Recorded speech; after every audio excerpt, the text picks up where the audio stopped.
Welcome to the Bullpen.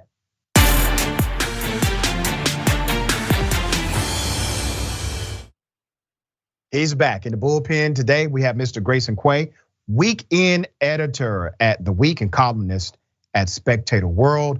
A very accomplished individual, should be fun. We're going to talk about guns in this country, gun laws, gun reform, and how they may impact the upcoming election. Mr. Quay, good day, welcome.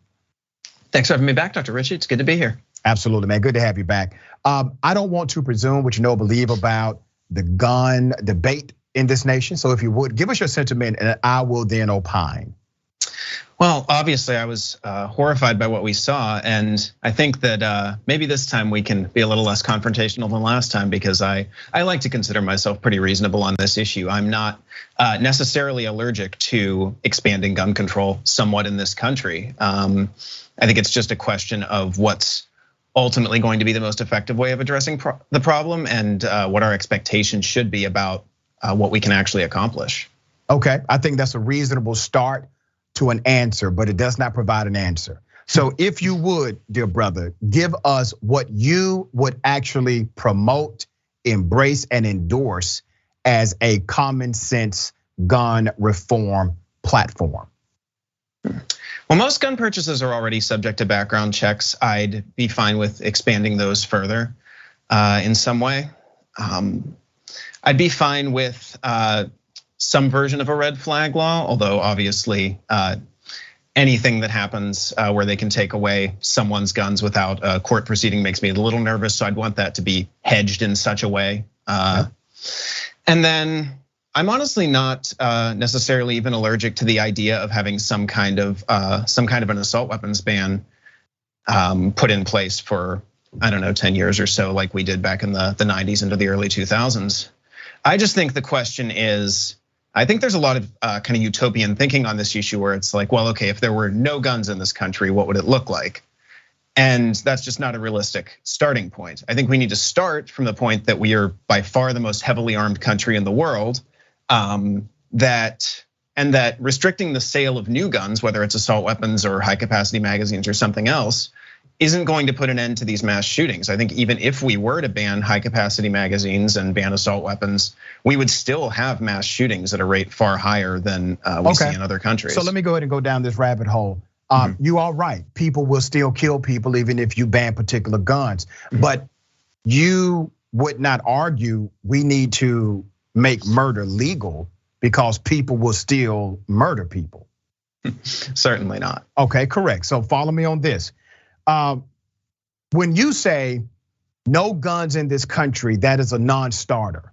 And you're correct. Nobody is making that argument. No, literally nobody is making the argument that America is going to be completely disarmed. And when people bring that to the narrative, they're simply trying to dilute the reality or the severity of the situation at hand. Now, you mentioned three things in particular: universal background checks, red flag laws, and a temporary ban on assault weapons. And by the way, the majority of Americans actually agree with you, and the majority of Republicans agree with the universal background check and the red flag laws, okay?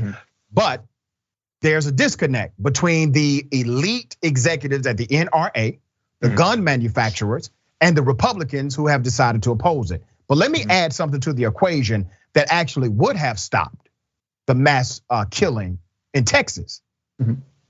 Changing the age from 18 to 21 on that level of weaponry. That would have stopped that situation. Let's be very clear.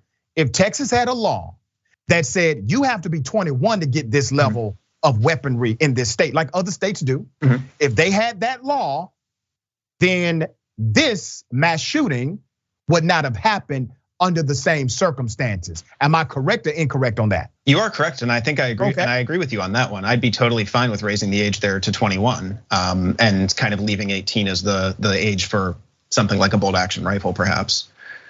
Where's the disconnect between your common sense conclusion based on gun reform and the actual Republican Party? And let me contextualize this by stating a member of Congress agreed with you. He had the audacity to agree with you. After he agreed with you, every single endorsement decided to drop him. He is now not going to run for re-election because he agrees with you.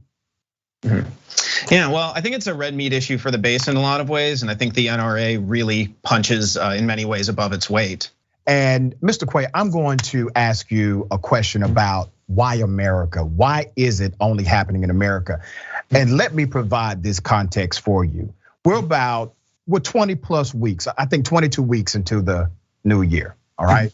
Already, according to NPR, we've had 246 mass shootings in the United States of America, unparalleled to any other country on the planet Earth, even when you calculate for per capita population, unparalleled.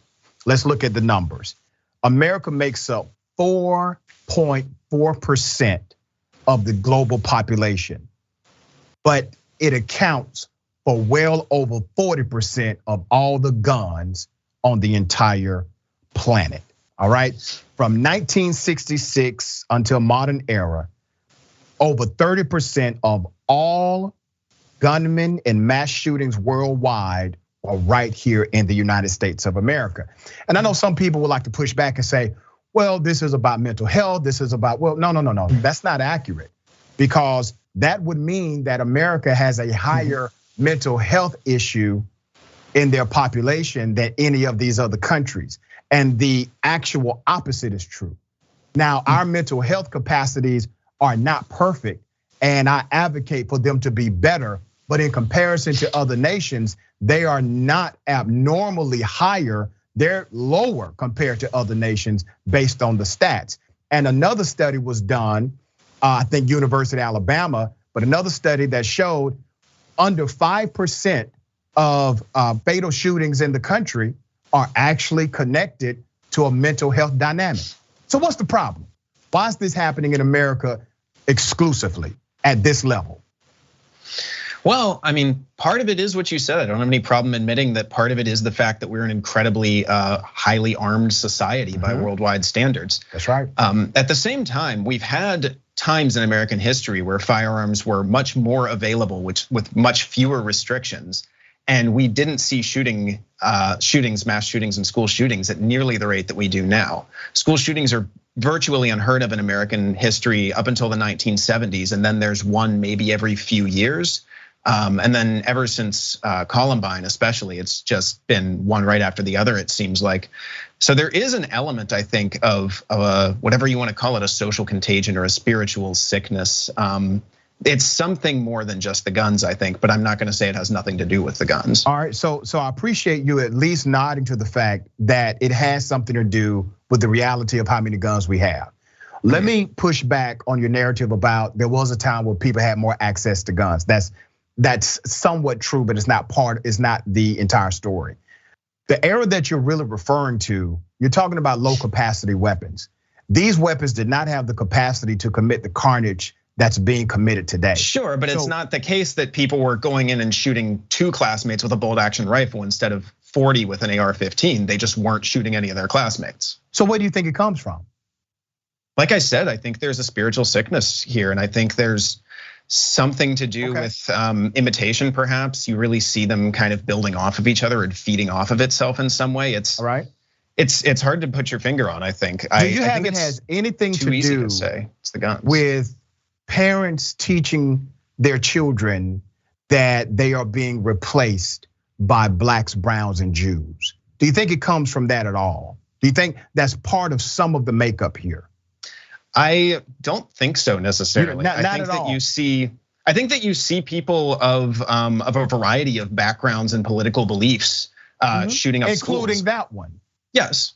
Okay, but so I mean, I could that's included in that. But I mean, I wouldn't turn around and try to blame gun violence on Bernie Sanders' rhetoric, even though the man who shot up the congressional baseball game several years ago was a diehard Bernie Sanders supporter. Yeah, but I just think at this point it becomes unproductive. To a personality.